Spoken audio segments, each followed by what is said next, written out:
To be successful at almost anything, you have to do the tough stuff and as well as the enjoyable stuff. You have to do the boring stuff as well as the non-boring stuff. And if you don't do your chores, then bad things will happen. But if they don't do the things that they don't like to do, then the company will be in trouble. Like you have to, you basically, like it's more fun to cook the meal than to clean the dishes, okay? But you need to clean the dishes.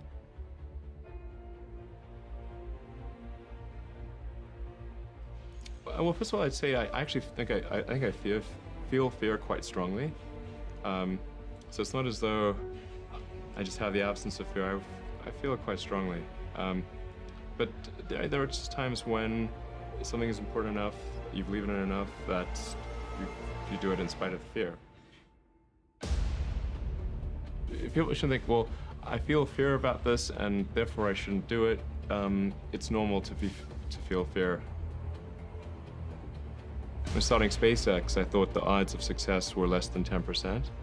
And I just accepted that actually probably I would just lose everything. But that maybe would make some progress. If we could just move the ball forward, even if we died, maybe some other company could pick up the baton and keep moving it forward, so that would still do some good. Yeah, same with Tesla. I thought the odds of a car company succeeding were extremely low.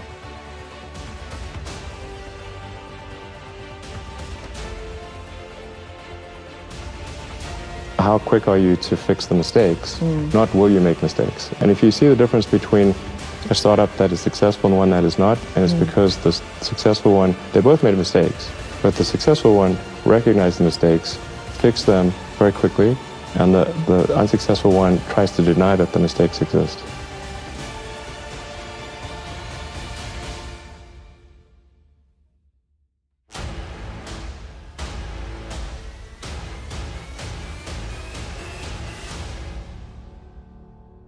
I learned it when I was studying physics. In physics, you're taught to always question yourself. You're taught to always assume that you're wrong, not assume that you're right, and you have to prove yourself not wrong.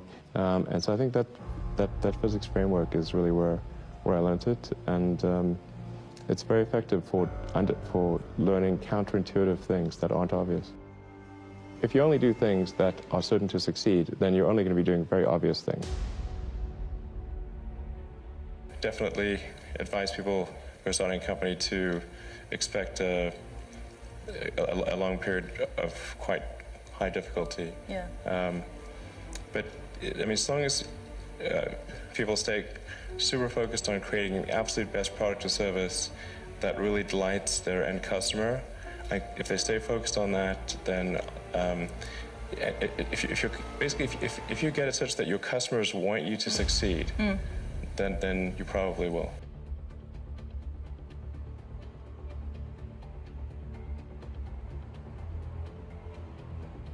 I think certainly being focused on something that you're confident will have high value to someone else, and just being really rigorous in making that assessment, because people tend to, a natural human tendency is wishful thinking. So a challenge for entrepreneurs is to say, well, what's the difference between really believing in your ideals and sticking to them versus pursuing some unrealistic dream that doesn't actually have merit? And that is a really difficult thing to tell. Can you tell the difference between those two things? Right. You know? So you need to be sort of very rigorous in your self-analysis.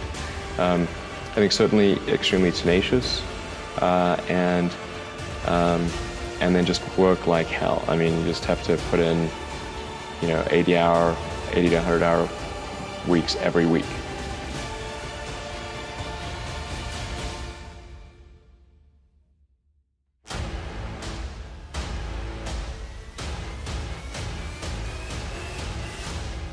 Really liking what you do, whatever area that you get into, given that even if you're the best, there's always a chance of failure. So I think it's important that you really like whatever you're doing. If you don't like it, life is too short. If you like what you're doing, you think about it even when you're not working. I mean, it's something that your mind is drawn to, and if you don't like it, you just really can make it work, I think. If you're creating a company or if you're joining a company, the most important thing is to attract great people. So either join a group that's amazing, that you really respect, or if you're building a company, you've got to gather great people. I mean, all a company is a group of people that have gathered together to create a product or service. And so depending upon how talented and hardworking that group is, and the degree to which they are focused cohesively in a good direction, that will determine the success of the company. So do everything you can to gather great people if you're creating a company.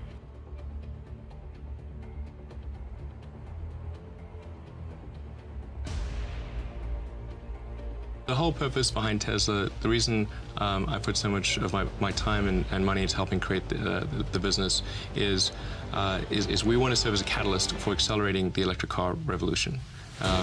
The price of gas at the pump does not reflect the true cost of gasoline because you have a consumption of a public good. It's one of the most, it's really a common problem in economics. You have the same thing in fishing, where because there's no cost to fishing stocks, people just overfish, and you have disaster that ensues. Right. And here we're not paying for the cost of the CO2 concentration in the oceans and atmospheres. We're not paying for all the ancillary effects, the wars and all the other things at the gas pump. So you effectively have a subsidy taking place at the gas pump because of that. So the only way to bridge that is with innovation, is to try to make electric cars better sooner than they would otherwise be.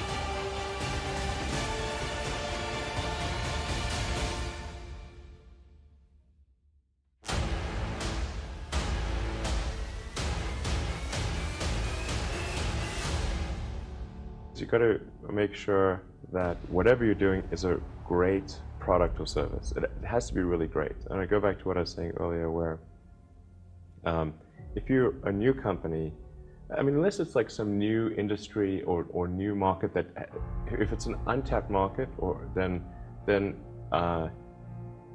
you have more ability to, the standard is lower for your product or service. But if you're entering anything where there's an existing marketplace against large entrenched competitors, then your product or service needs to be much better than theirs. It can't be a little bit better, because then you put yourself in the shoes of the consumer and they say, why would you buy it as a consumer? You're always going to buy the trusted brand unless there's a big difference. So a lot of times, an entrepreneur will come up with something which is only slightly better. And it can't just be slightly better. It's got to be a lot better. Now is the time to take risk. You don't have kids. As you get older, your obligations increase. So and once you have a family, you start taking risk not just for yourself, but for your family as well. It gets much harder to do things that might not work out. So now is the time to do that before you have those obligations. So I would encourage you to take risks now. Do something bold. You won't regret it. Depending upon how well you want to do, particularly if you're starting a company, you need to work super hard. So what does super hard mean? Well, when my brother and I were starting our first company, instead of getting an apartment, we just rented a small office and we slept on the couch. And we showered at the YMCA, and we're so hard up we had one computer. So the website was up during the day, and I was coding at night. 7 days a week, all the time. And I sort of briefly had a girlfriend in that period, and in order to be with me, she had to sleep in the office. So work hard, like